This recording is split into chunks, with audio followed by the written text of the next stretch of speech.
Welcome to See Crime Stories, true stories of the missing and the pursuit of answers. The first thing you notice about Maple Ridge, Oregon, isn't the logging trucks or the shuttered mill down by the river. It's the way the town feels like it's holding its breath, rows of small houses tucked under tall evergreens, a main street that goes quiet early, and a community that believes in minding its own business. Tonight, our story begins in late 2009, on the kind of November week when the rain seems to settle in and stay. In a modest one-story home near the high school, the Bennett family is doing what they always do, pushing through. Mark Bennett teaches history at Maple Ridge High, grading essays at the kitchen table long after the dinner dishes are stacked in the sink. Their 10-year-old daughter Emily tackles her homework at the same table, asking her dad questions about state capitals and spelling words. And then there's Laura. At work, she's known as the reliable one, senior library assistant at the Maple Ridge Public Library, the person who trains new staff, runs summer reading, and always seems to know exactly where that obscure book is hiding. At home, though, things have been different. The Bennetts have weathered financial strain and personal losses that never fully got talked through. In recent months, Mark has noticed that Laura stays later at the library, keeps her phone close, and smiles a little less. Neighbors see the same family everyone has seen for years, quiet, polite, present at school concerts and community events. But they also notice Laura walking alone in the evenings, earbuds in, or sitting in her car in the driveway a few extra minutes before coming inside. In a town like Maple Ridge, people notice almost everything. They just don't always ask why. On a Tuesday in November, the weather turns from steady drizzle to a hard, cold rain. At the library, the parking lot glistens under orange streetlights. Inside, it's a slow night. A few regulars browse the shelves, and Laura moves through the stacks with practiced efficiency, reshelving returns, checking the time, reminding a patron about closing in 10 minutes. As the evening winds down, a coworker remembers Laura standing behind the front desk, tapping something quickly into her phone, then slipping it back into her pocket with a small, unreadable smile. At 8:45 p.m., the last patron leaves. Laura walks the building one more time, checks the restrooms, powers down computers, and pulls the heavy glass doors closed. A security camera over the entrance captures those final moments. The footage, later paused and replayed in a small room at Maple Ridge PD, shows Laura in a blue raincoat, hood up, a canvas bag over her shoulder. She locks the door, tugs it once to be sure, then turns toward the side lot where employees park. For a second, she hesitates at the edge of the awning, looking out into the rain. Then she steps off the curb and out of frame. That is the last confirmed image of Laura Bennett. Back at home, Mark glances at the clock on the stove. It's after 9. Late, but not impossible, storms slow things down. He sends a quick text, "You okay?" No response. He puts Emily to bed, tells her that Mom probably got caught up closing the library. By 10, he's tried calling twice. The phone rings, then goes to voicemail.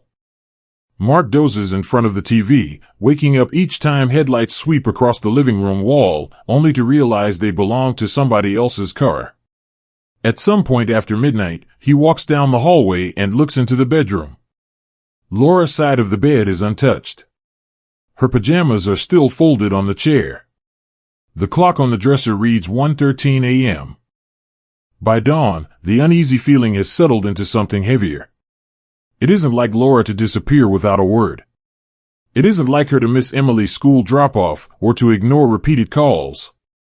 At 6:30 a.m., Mark picks up the phone and dials the non-emergency number for Maple Ridge Police.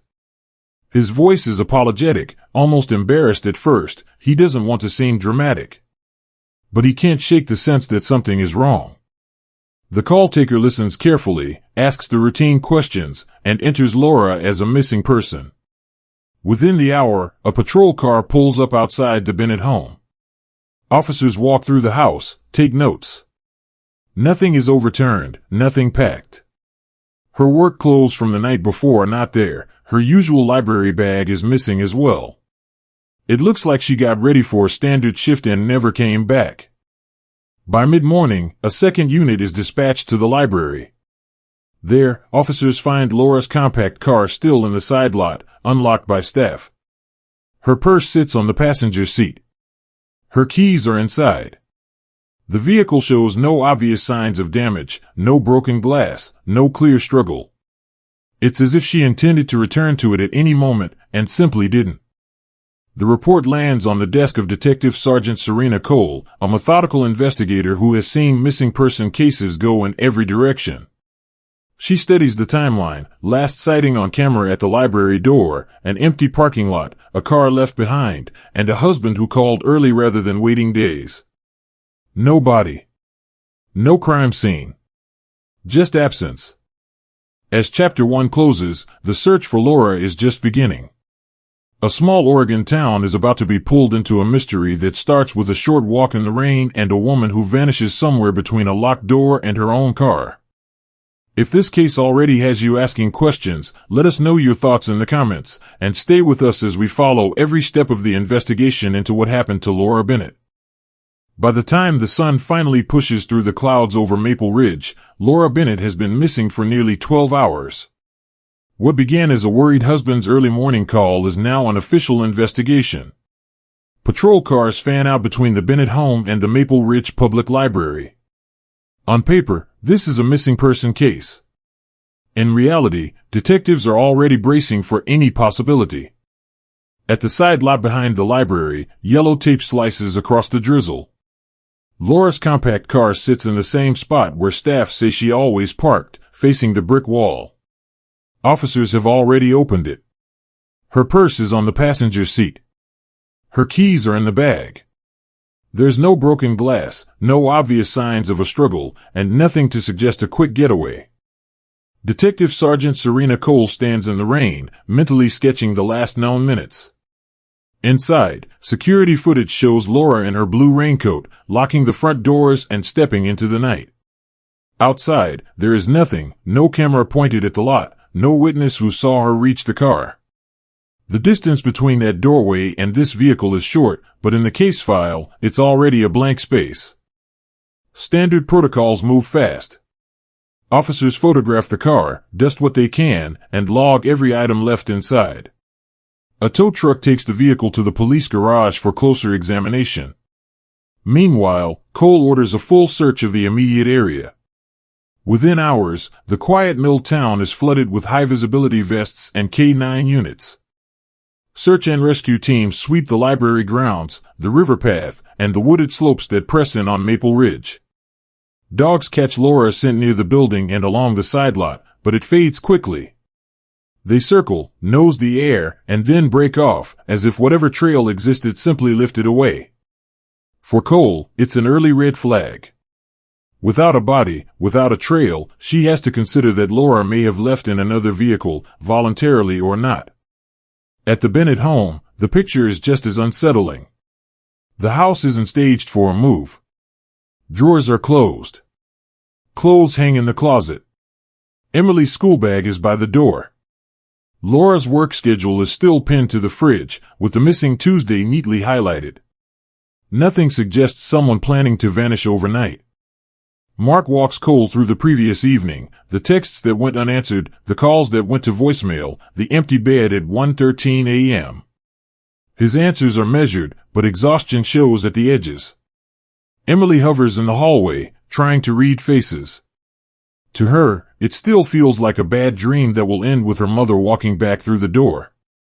When the physical search fails to produce a single piece of hard evidence, the focus shifts. Cole turns to what modern investigations lean on when the ground offers nothing: data. She starts with Laura's phone records. The logs show routine calls, to Mark, to the library, to her mother, and then, over the past several months, numbers that Mark doesn't recognize. Late-night calls. Short bursts of activity around lunch breaks. A pattern that doesn't fit the life he thought he knew. A digital forensics specialist at Maple Ridge PD goes through Laura's laptop and accounts under warrant. Buried among work files, reading lists, and family photos, they find something unexpected: an account on an affair-oriented app called Shadow Meet, created months before Laura vanished. The profile is cautious: no last name, no obvious photos, but the messages are not. Through anonymized screenshots and careful paraphrasing, the script shows viewers what Cole sees: a woman presenting herself as lonely, stuck, looking for conversation and occasional escape. Several usernames appear in the message history. One, flagged by location, belongs to a man who runs an auto repair shop just outside Maple Ridge, off the highway where traffic thins and privacy comes easy. Cole builds a list of persons of interest. The mechanic goes near the top, not because there is proof of wrongdoing, but because he has 4 things investigators care about: physical strength, access to vehicles, a private workspace, and a documented connection to the missing woman. 2 other men from nearby towns also make the list. All will need to be found, identified, and interviewed. While the detectives move deeper into Laura's digital life, the town around them begins to change. Early on, there are candlelight vigils outside the library, flyers taped to storefronts, and prayers shared in church basements. But once word leaks that Laura had been meeting men online, the tone shifts. Coffee shop conversations turn sharper.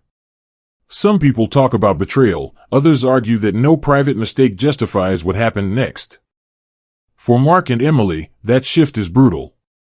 The story of a dependable librarian who vanished on a rainy night is quietly replaced by something messier, a story about a woman with secrets.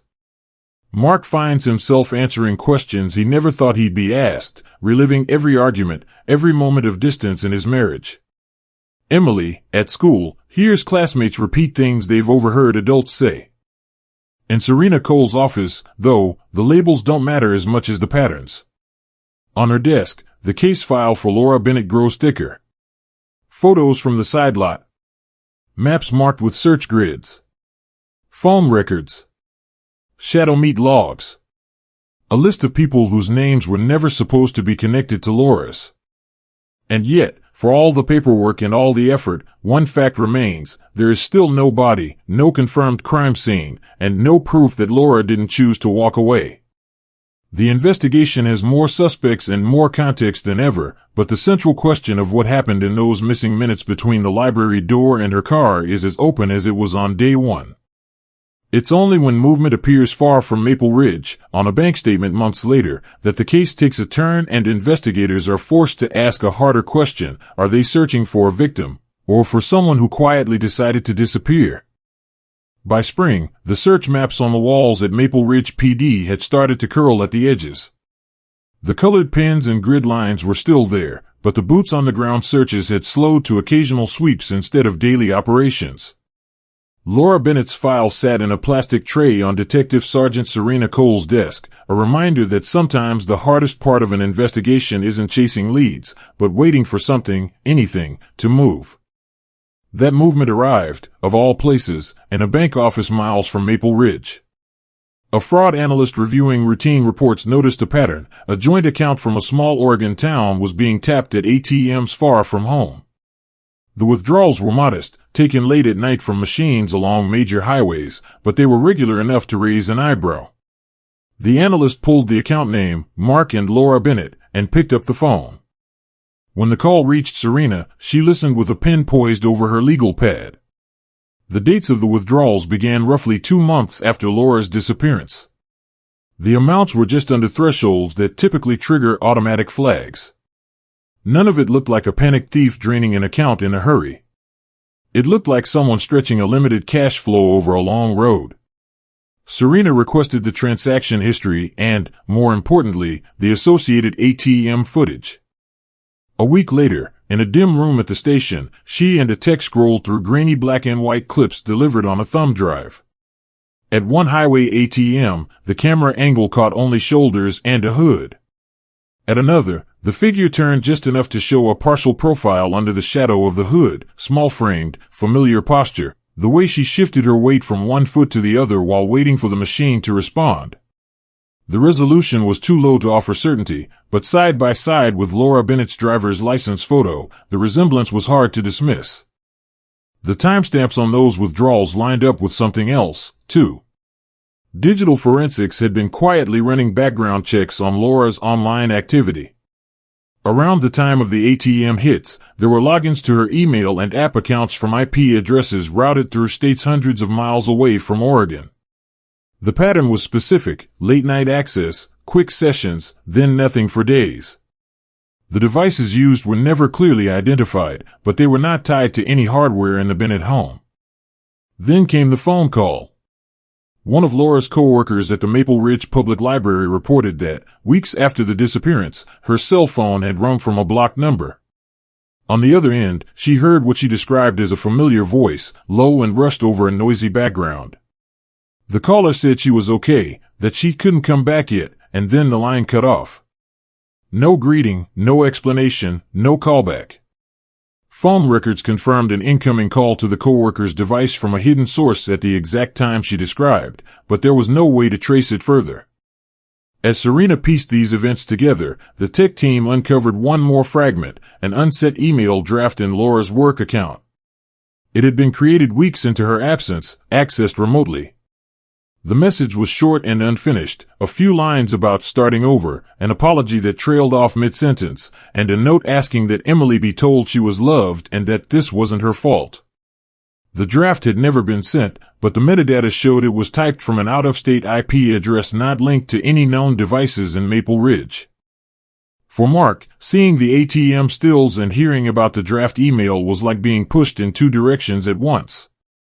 On one hand, they suggested the one thing every family of the missing longs to hear: she might be alive. On the other, they hinted at a possibility he had tried not to name, that Laura had stepped into a life he wasn't part of, drawing money from their account and communicating only through half-hidden traces. Emily, still young but old enough to read between lines, clung to the idea that her mother was out there somewhere, that the proof of life meant a reunion could still happen. In voiceover, Serena walks the audience through the evidence the same way she walked her supervisors through it: ATM transactions far from home, digital fingerprints scattered across state lines, a whispered phone call, and an unsent message that sounded more like a goodbye than a ransom note. None of it showed a crime in progress. All of it suggested intent, planning, and movement, traits more aligned with someone trying to disappear than someone held against their will. By the time this chapter closes, the case that began as a possible abduction in a rainy parking lot has shifted on paper.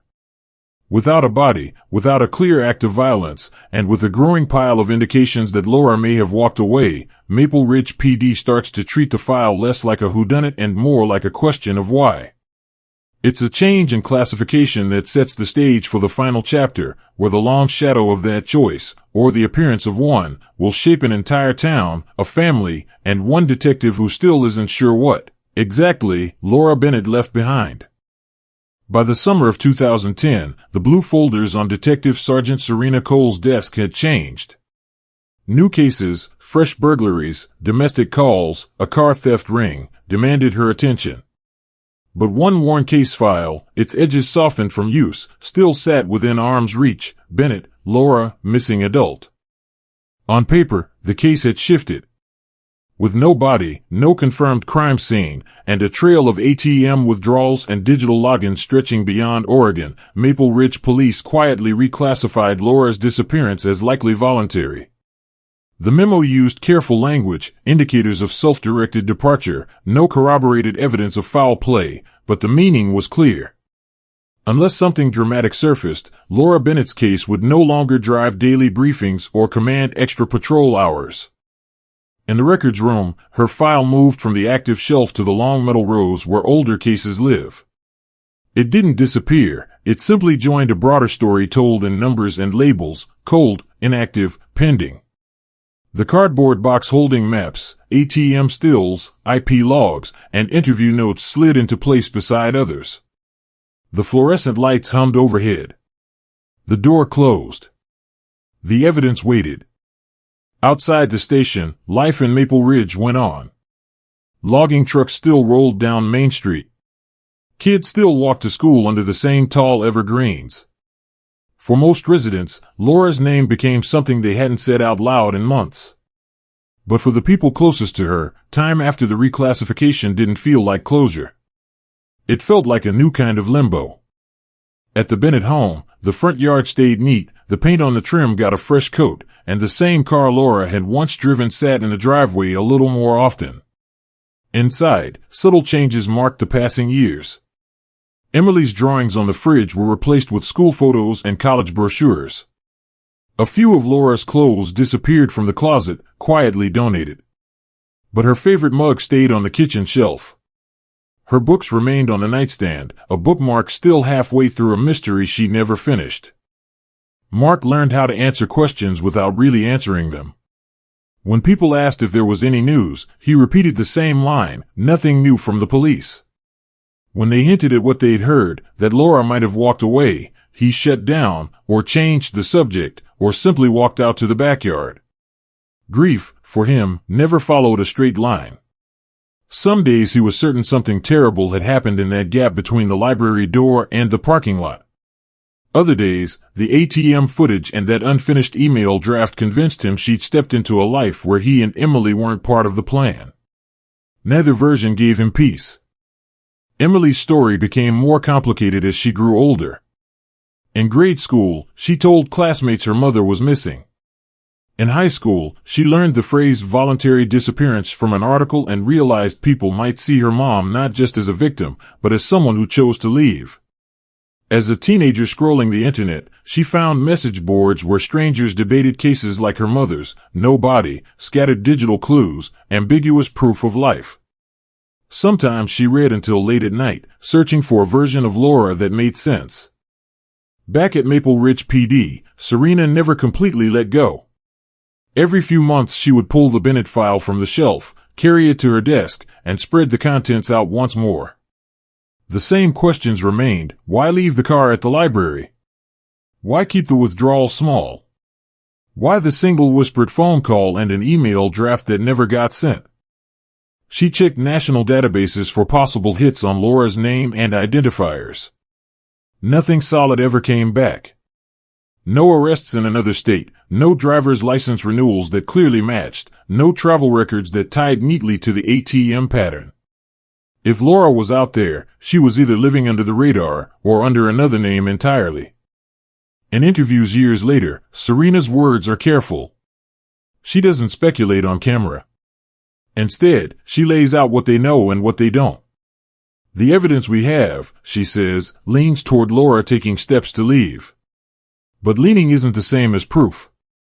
Without a body, without a confession, there are lines we can't cross. Around town, different stories take root.